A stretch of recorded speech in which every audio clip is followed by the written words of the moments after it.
aquí en la Facultad de Ciencias este 2 de mayo de 2019 para inaugurar el ciclo de conferencias de áreas naturales protegidas, Sierra de Guadalupe y La Armella, su manejo y conservación. Este trabajo en conjunto se hace con el Laboratorio de Vertebrados de la Facultad de Ciencias de la UNAM y el grupo justamente de Sierra de Guadalupe por parte de SEDEMA. Las conferencias son, a manera de divulgación, son bastante interesantes. Y bueno, que tenemos el gusto justamente que nos acompaña en la parte de la inauguración el geógrafo Leonardo Barragán, que ahorita le cedemos la palabra para dar esa apertura al evento.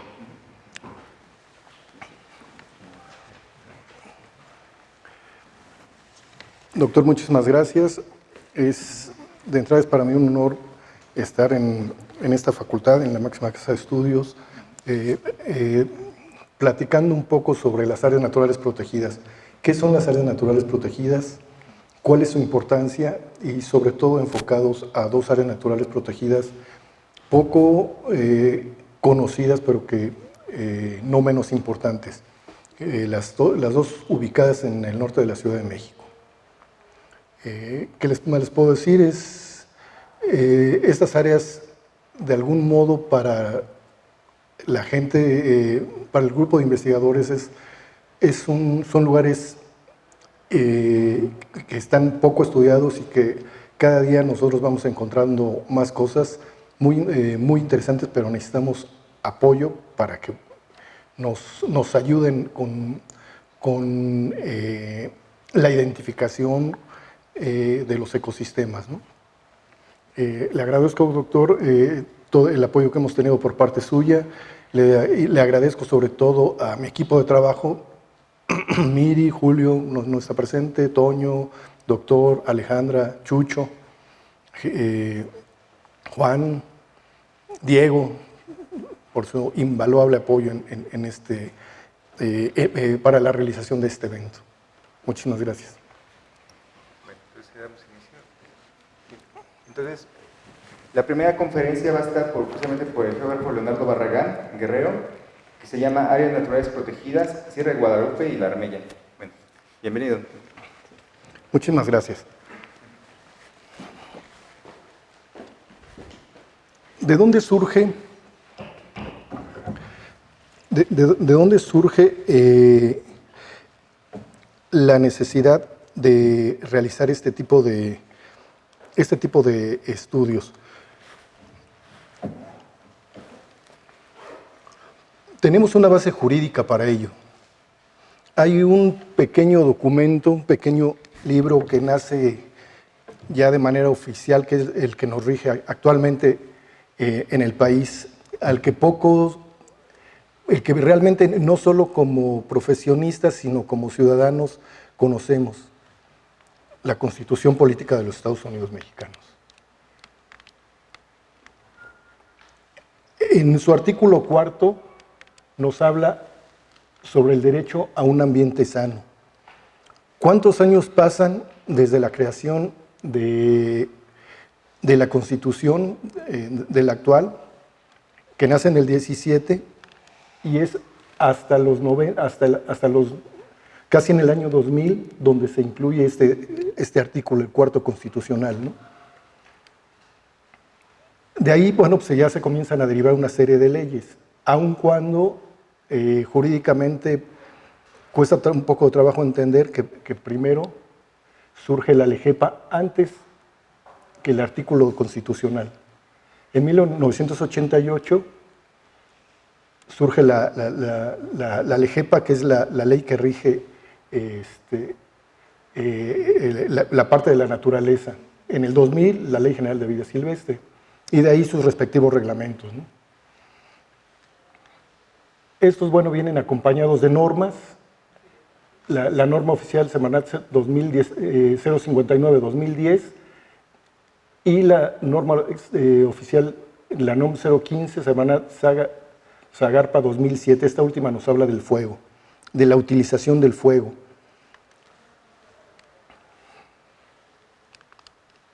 Uy, algo hice.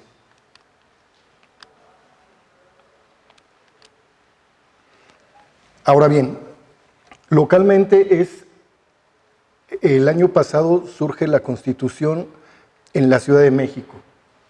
En esta incluimos, me suenan muchos, se incluye el derecho a un ambiente sano.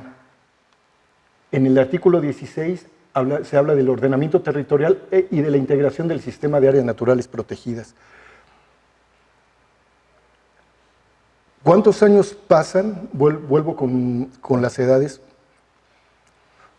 para que tengamos esta protección.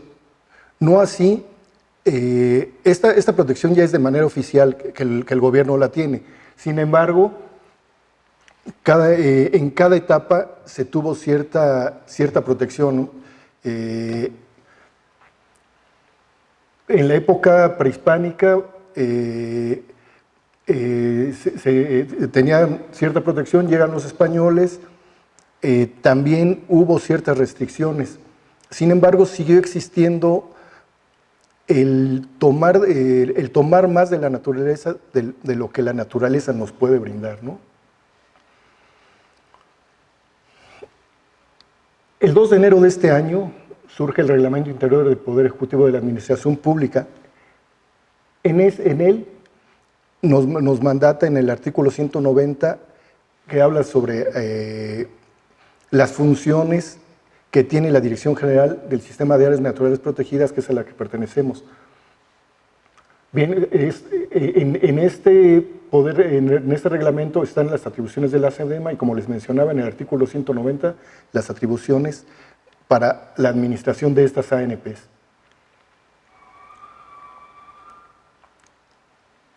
En el año 96 surge la ley ambiental de la ciudad, del entonces Distrito Federal. Se modifica en el año 2000 y sufre otra modificación que es la que lleva el nombre con el que la conocemos, Ley Ambiental de Protección a la Tierra del Distrito Federal, en el año 2014, ¿no? Pero bueno, tenemos leyes vinculantes, Ley de Protección de los Animales y la Ley de Desarrollo Urbano. Y una de las normas oficiales que principalmente nos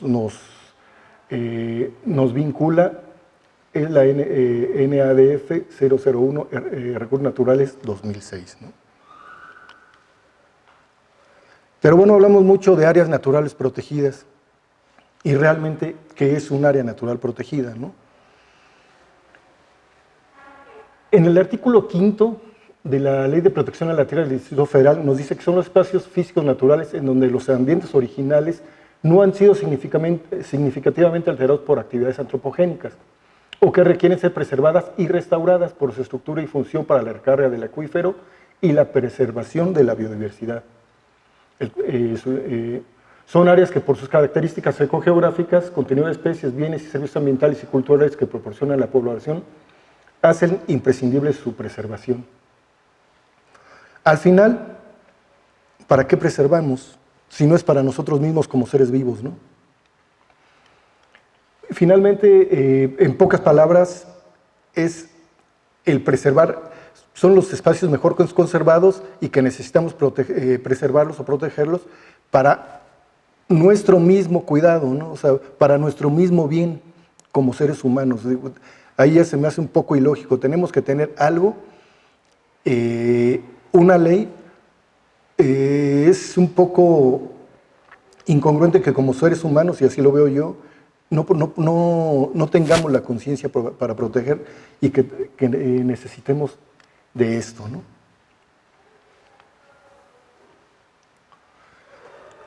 Las áreas naturales protegidas se rigen por un instrumento.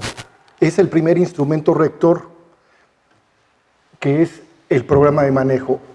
La definición del programa de manejo igual viene establecida en el artículo 5 de la Ley de Protección a la Tierra del Distrito Federal y nos dice que es el instrumento de planeación y regulación que establece las actividades, acciones y lineamientos básicos para el manejo y la administración de las áreas naturales protegidas, ¿no?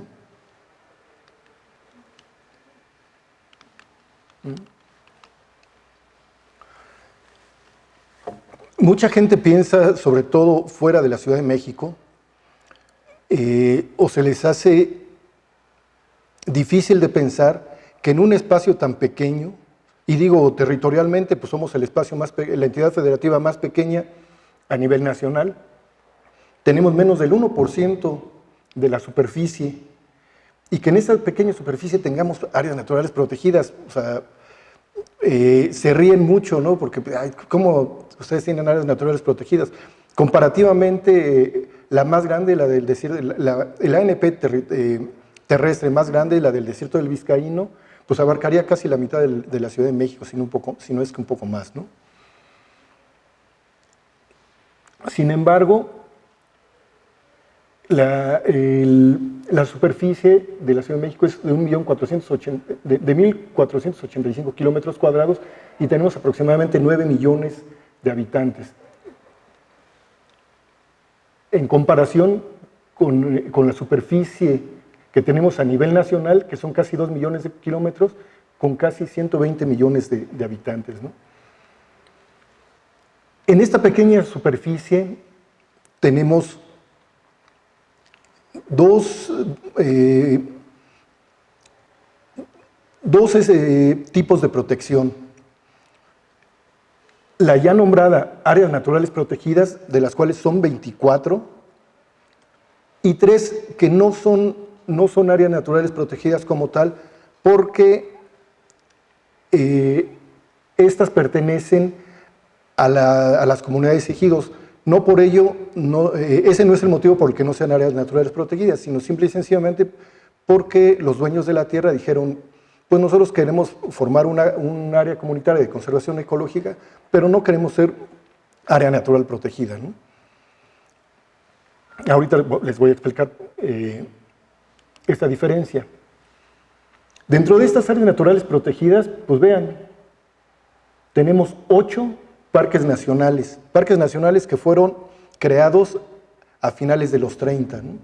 Con excepción del Parque Nacional Desierto de los Leones, que es del 17. Tenemos,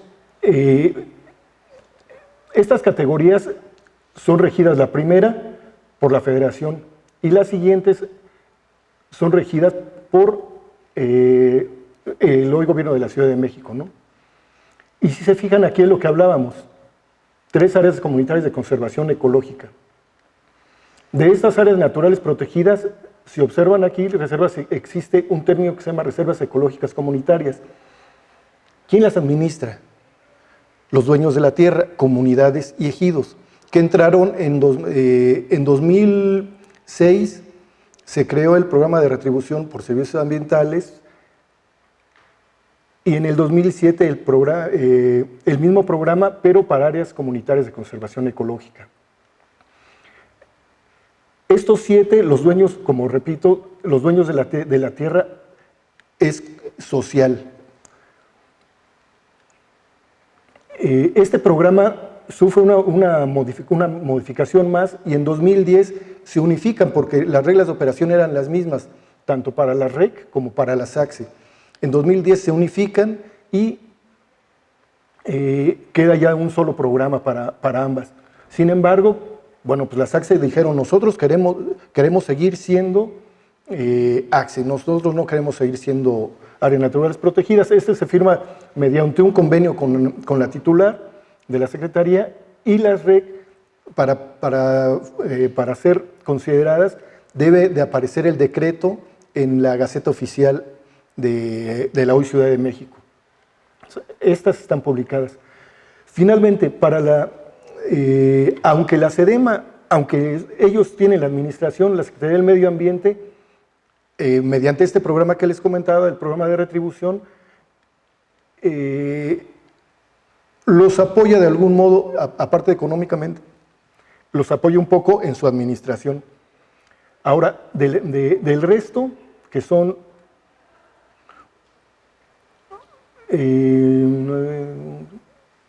12, esta sí tiene la administración total, la Secretaría del Medio Ambiente de la Ciudad de México, ¿no? Son 4 zonas sujetas a conservación ecológica, son 5 y son 4 de conservación ecológica. ¿Cuál es la diferencia entre una y otra? La verdad es que no lo hay. La diferencia radica en que estas fueron declaradas o decretadas en los 90, entre el 88, 89 y los 90, y estas posteriores. La zona ecológica y cultural tenemos 2, y una zona de protección hidrológica y ecológica. O sea, tanto necesitamos el agua y solo tenemos una ANP con esta categoría. Pues imagínense la importancia de esta ANP, ¿no?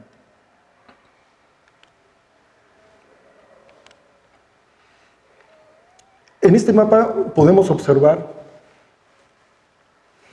la ubicación de todas las áreas naturales protegidas. En la parte sur, vean la cantidad de áreas naturales protegidas, aun cuando son pequeños manchones. Cerro de la Estrella, Xochimilco, Santa Catarina, San Miguel Topilejo, Ajusco, Cumbres del Ajusco, San Barnabé, Ocotepec, Miguel Hidalgo, Desierto de los Leones. Hay uno muy pequeñito que por su tamaño no se alcanza a apreciar. El Parque Nacional Histórico de Coyoacán. Los viveros, pues sigue siendo el Parque Nacional, poca gente lo conoce. ¿Por qué no le han cambiado el nombre o la categoría? Bueno, porque legalmente no hay ningún instrumento que permita la derogación. Ese pertenece a la Federación. Más adelante vamos a observar otro mapa muy interesante, pero aquí vean toda la parte centro y las áreas que comentábamos nosotros, ¿no? Sierra de Guadalupe, la Armella y el Parque Nacional del Tepeyac. En la Ciudad de México está dividida en 2 grandes áreas, que así se les llama, que es el suelo de conservación y la zona urbana. El suelo de conservación es el 59% del territorio, eso es lo que oficialmente se tiene, con 88,000 hectáreas. Y el suelo urbano es una menor cantidad, 41% con 60,000 hectáreas. Las ANPs están consideradas dentro del suelo de conservación, no así todas están dentro del suelo de conservación. Hay 2 que se encuentran en la zona urbana, que son La Loma, que está por la colonia Alfonso XIII, más o menos. ¿Sí es Alfonso XIII? El Potrero, ¿eh? Potrero y el Bosque de Tlalpa, ¿no? Tiene la categoría de ANPs, está bien, pero bueno, esas son las únicas que no están consideradas. Sin embargo, de las 88,000 hectáreas, casi el 23% son áreas naturales protegidas. Entonces vean, cada vez, y el compromiso que tenemos es declarar un poco más de espacio como áreas naturales protegidas. En la zona norte, ya lo veremos más adelante, tenemos algunos espacios que siguen siendo suelo de conservación y que nosotros consideramos que por su importancia pueden ser consideradas parte de la ANP por ser el mismo corredor biológico. Aquí se alcanza a ver este espacio, aproximadamente 80, 90 hectáreas más o menos. O sea, no podemos interrumpir el tránsito aquí de las especies para decirle, oye, tú eres suelo de conservación, no, tú eres ANP, ¿no? No, bueno, pues vamos a considerarla toda. Y estamos trabajando en ello. ¿Cuál es la importancia, les comentaba, de las áreas naturales protegidas? Pero sobre todo, ¿quién le da esa importancia? Pues se la tenemos que dar nosotros, porque es la protección de nosotros. ¿Qué nos brindan las áreas naturales protegidas? Nos brindan servicios ecosistémicos. ¿Qué son los servicios ecosistémicos? De acuerdo a la CONABIO, son todos los beneficios que las poblaciones humanas, volvemos a lo mismo, poblaciones humanas obtienen de los ecosistemas. ¿Qué quiere decir? Pues que estamos dejando de lado esta parte y tenemos que hacer todo esto, toda esta protección para lograr esto, la protección. ¿Qué es lo que obtenemos? Los servicios ecosistémicos están divididos en 4, de provisión, de regulación, culturales y de soporte. Estos pueden ser tangibles o intangibles. ¿A qué nos referimos con ello? algo que podemos tocar es lo tangible. Esto es tangible. Lo intangible es lo que estamos respirando, ¿no? Bueno o malo, pero respiramos aire, ¿no? Entonces, dentro de los servicios ecosistémicos de los de provisión, pues están básicamente los tangibles. Obtenemos alimentos, materias primas, disponibilidad de agua, cobertura vegetal, producción agrícola, plantas medicinales. Dentro de los de regulación, recarga de acuíferos, la retención de sedimentos, la regulación del clima, intangible. O sea, hemos caminado por partes donde entramos a una zona con un poco de árboles y hay muchas imágenes ahora muy vaciadas, ¿no? O sea, todos los árboles cortados y resulta que el leñador está descansando y más que descansando está obteniendo sombra, un beneficio ambiental del único árbol que no ha cortado y que está por cortar, ¿no? Podríamos conocer también mucho del cultural. Es donde tenemos como seres humanos los lugares de recreación, ¿no? ¿A quién no le gusta ir a los dinamos? ¿A quién no le gusta ir un fin de semana para salir del estrés que tenemos día a día al desierto de los leones? El paisajístico y el ecoturismo. ¿Pero qué necesitamos ahí dentro de estos servicios? La educación y la investigación. ¿Por qué la educación? Pues porque necesitamos mantenerlos y mantenerlos bien. Y la investigación, pues necesitamos saber realmente qué hay ahí, qué hay en esas áreas, ¿no? De soporte.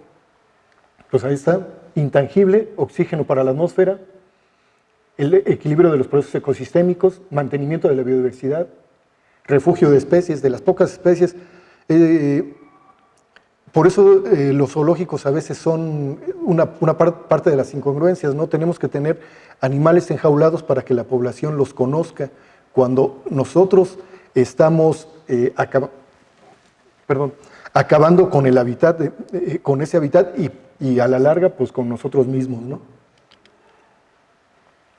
Y bien, ya ahorita entramos en lo que son las dos áreas naturales protegidas de las que les venimos a platicar. Sierra de Guadalupe y la Armella. Fisiográficamente es una misma unidad, es exactamente la misma. O sea, no hay una separación. El problema es administrativo.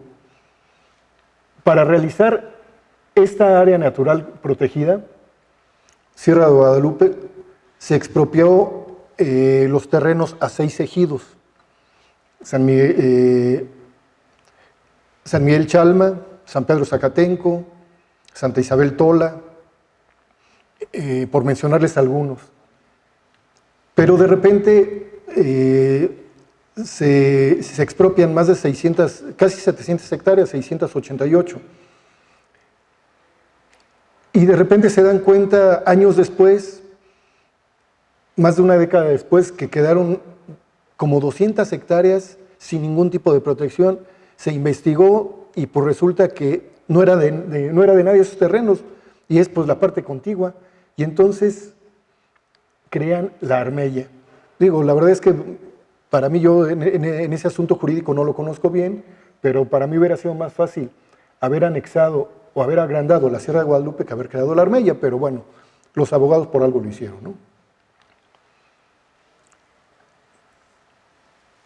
La Sierra de Guadalupe es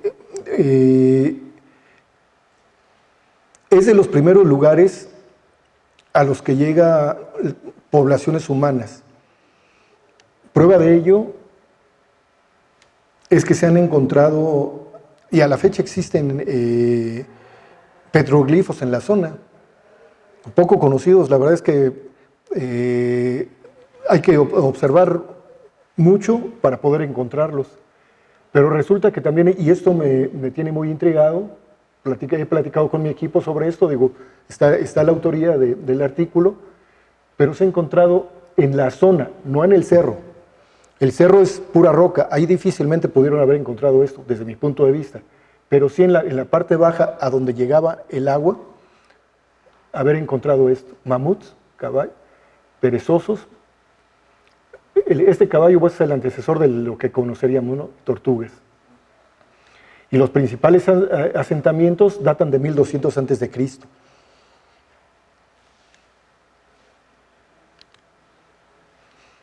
Estas son dos imágenes que, bueno, pues las autorías están en la parte baja. Nos habla de cómo era y lo que platicaba hace un momento. Todo cubierto de agua. Esta vista es aproximadamente del Cerro de la Estrella. Aquí tenemos la Sierra de Guadalupe, la calzada que conectaba primero con Tlatelolco y ya luego con Tenochtitlán. La obra monumental de Nezahualcóyotl para evitar la mezcla de agua salobre con dulce, el albardón. Y lo que les comentaba, o sea, Cerro Zacatenco, es el nombre de uno de los cerros que está aquí. Zacatenco, lugar de zacate, si no mal recuerdo. Aquí vemos por qué. Y lo que les platicaba, bueno, pues el agua llegaba a esta zona, ¿no? Aquí la teníamos. Ahora, obviamente yo quiero suponer que muchos han pasado por la carretera México-Pachuca. Bueno, pues la carretera México-Pachuca ven a dos de esos cerros. Para nosotros es emblemático el Cerro Zacatenco porque es donde está la oficina. Y todo el mundo voltea a ver y pues nada más hay eucaliptos y todo sin árboles, ¿no? Y de hecho siempre nos están pidiendo hacer más reforestación en la zona. ¿Qué ocuparon los grupos indígenas para construir esto? Para hacer todas estas obras monumentales. Madera. La madera de los lugares más cercanos. Digo, esas son teorías mías, ¿eh? Creo que por ahí leí alguna en alguna ocasión, pero yo estoy totalmente de acuerdo. Madera, ¿de dónde? Pues los primeros cerros que tenía, ¿no? Y después le ponen Zacatenco, porque pues, al cerro, pues porque había zacates, ¿no? Y en esta zona, al cerro de Santa Isabel Tola, también en su significado en náhuatl es cerro rocoso, palabras más, palabras menos. Pues que habla de la poca vegetación que nosotros ya la habíamos dejado, ¿vale?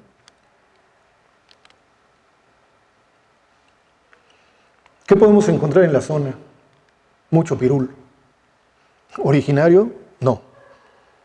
Y son una de las especies que se trajeron. El primer Antonio de Mendoza y Pacheco, el primer virrey de Nueva España, introduce el pirul. Pero más que por un gusto, si no mal recuerdo, esto tuvo que ver con una enfermedad que alguien traía en Perú lo curaron con pirul y por ello se lo trae para México, lo exporta para todas partes, ¿no? Por eso tenemos tanto pirul y bueno, pues ahora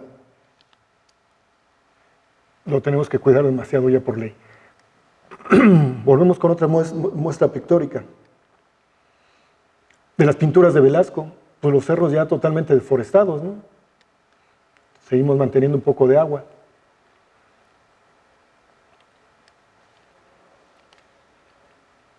Parque Nacional del Tepeyac. Se crea el 18 de febrero de 1937, si la memoria no me falla. Uno de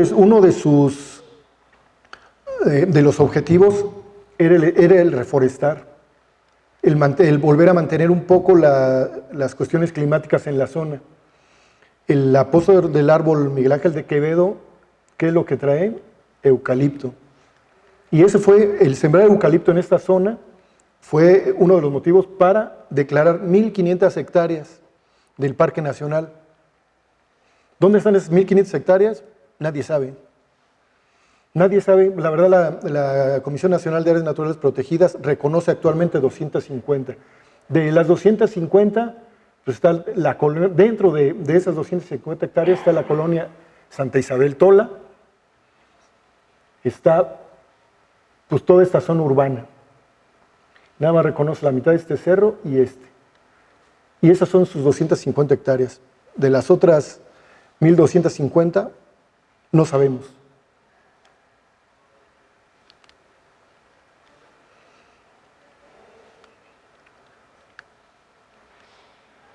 ¿Recuerdan hace un rato, más o menos, en las láminas anteriores, cuánto tiempo duró en que llegaron los primeros pobladores a la zona? 1200 aproximadamente antes de Cristo. En 1972 surge la primera cumbre de la Tierra en Estocolmo, en el 87 Viena, Protocolo de Montreal, Declaración de Río, Protocolo de Kioto, tal. O sea, sumemos 1200 más 1979, son un chorro de años, ¿no? ¿Y cuándo comienza a llegar en México? La LEGEPA en el 88.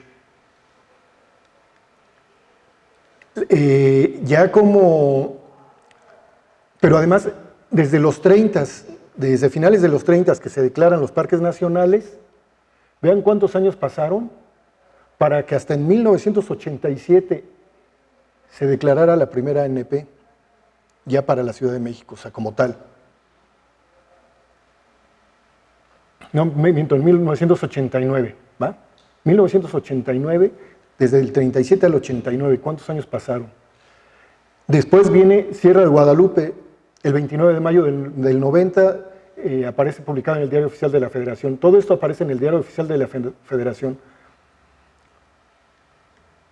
Ejidos de Xochimilco, 92, Bosque de las Lomas y Sierra Santa Catarina.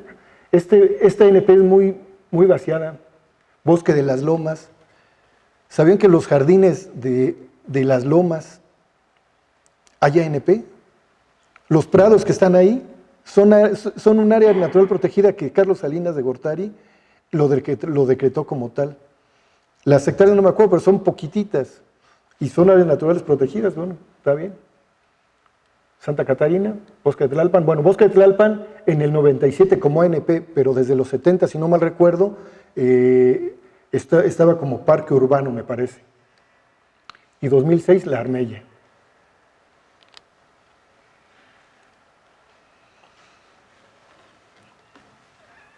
Sierra de Guadalupe es declarada como tal el 29 de mayo de 1990. La declaratoria menciona, si no mal recuerdo, que 2 o 3 años después se tenía que haber establecido su programa de manejo. Sin embargo, es hasta diciembre de 2003 que se realiza. Y la LEGEPA, que es la ley vinculante, aunque nosotros tenemos de manera original el programa de manejo y después la ley ambiental, si estas no cubren las necesidades jurídicas, nos tenemos que ir a las leyes vinculantes, sean locales o federales. Y entonces, la LEGEPA nos dice que cada 3 años, si no mal recuerdo, deben de estarse actualizando todos los programas de manejo de las áreas naturales protegidas. Sin embargo, aquí pasaron 13 años. Hasta el 8 de noviembre de 2016 se le da una manita de gato a ese instrumento, ¿no? En el caso de La Armella, que se declara en junio, creo que es el 10 de junio de 2016, ese mismo año se establece el programa de manejo y pasan 10 años para que sea actualizado.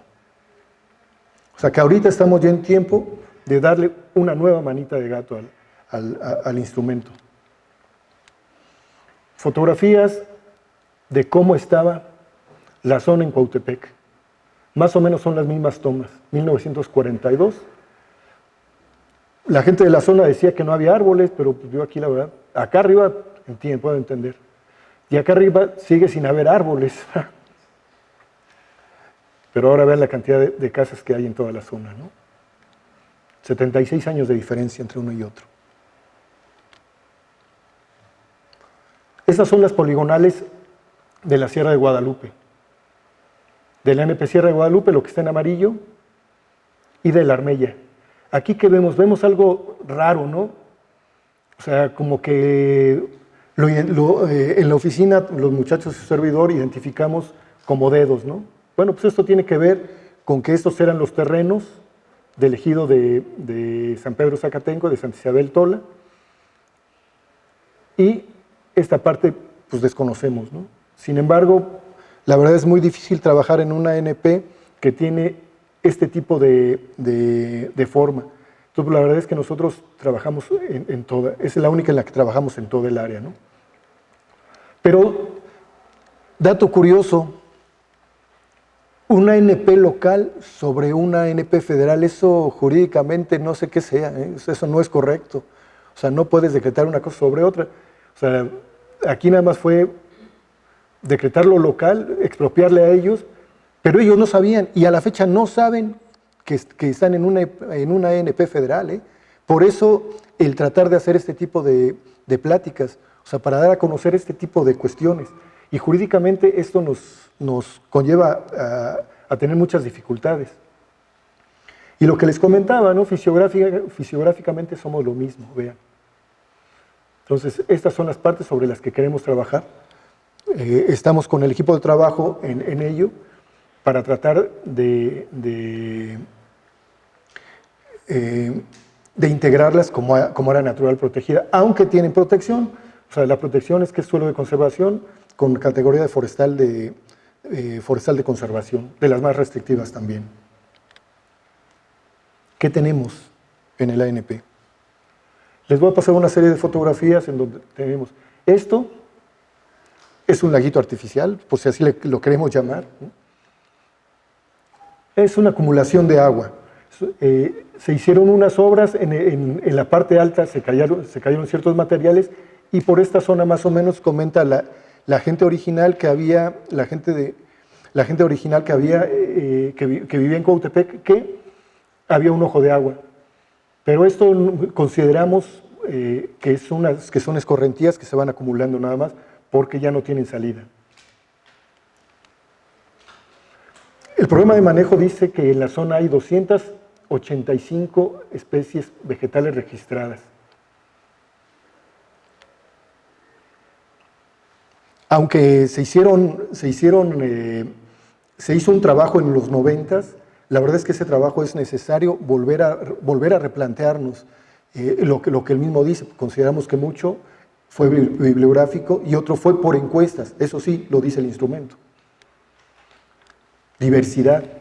Vean la gran diversidad, y de esto poco conocemos. Fauna, 154 especies de vertebrados, hay anfibios, reptiles, aves y mamíferos. Y la parte importante de la zona, tenemos especies dentro del ANOM, 3 vegetales, 2 reptiles, 9 reptiles, 2 anfibios y 6 de aves, en total 20. Esta es una de ellas, Baris imbricata.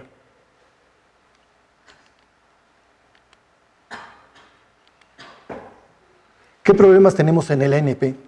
Al no conocer, al vivir a un lado de un cerro, el cual no lo han terminado es importante decir, no lo han terminado de habitar, no porque no quieran.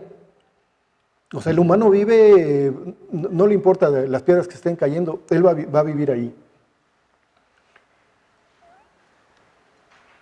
Unas bardas que se hicieron en los 90s que le costó al gobierno una fortuna porque fue un préstamo del Banco Interamericano de Desarrollo.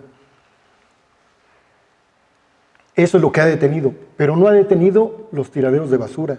La gente prefiere vivir a un lado y tirar la basura, platicábamos hace un rato, que tener esto limpio enfrente de tu casa y verlo como un jardín, ¿no?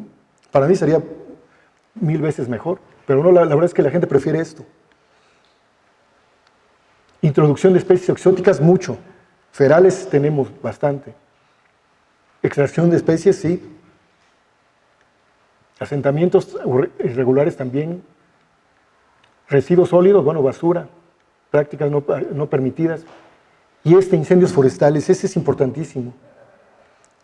Se quema así, pero o sea,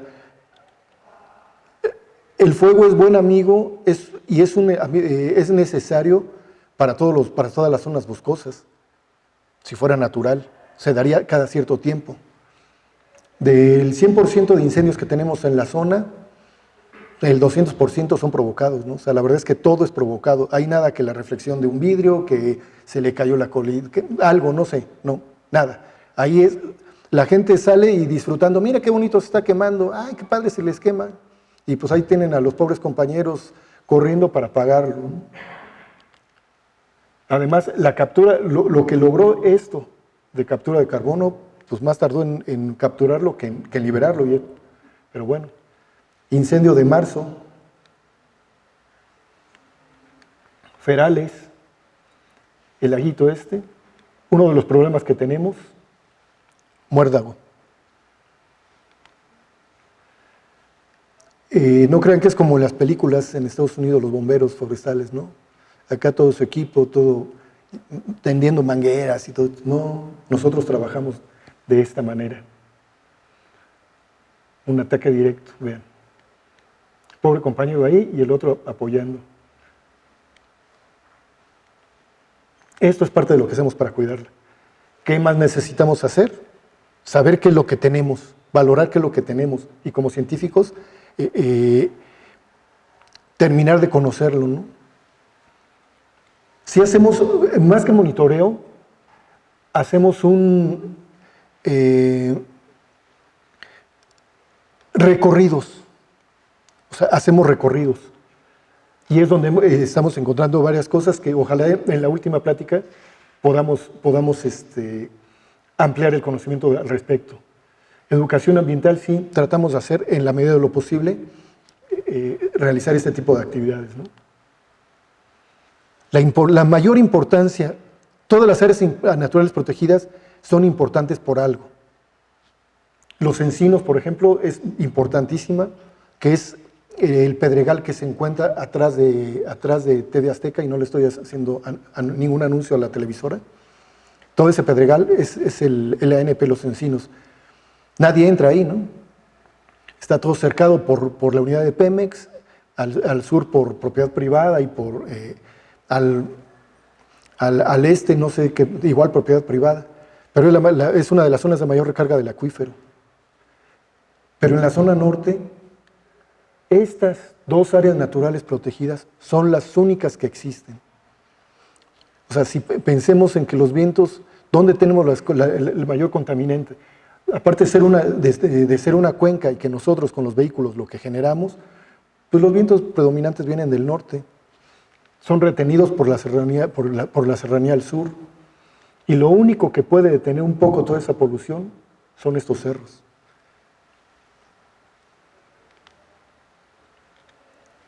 Con estas fotografías termino esta pequeña plática. Vean, está tomada más o menos desde la Cruz, si no mal recuerdo. Vean, parte de Cuautepec, y solo porque existe la barda, no están hasta acá. Solo por esa barda. Y barda que en algunos lugares ya es una banqueta, no es barda.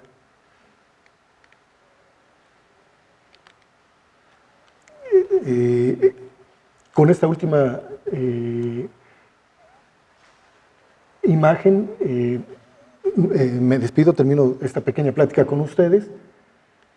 Este es el contacto de la oficina. Si alguien quiere platicar al respecto, con todo el gusto del mundo, estamos para servirles. Y bueno, pues agradecerles su asistencia.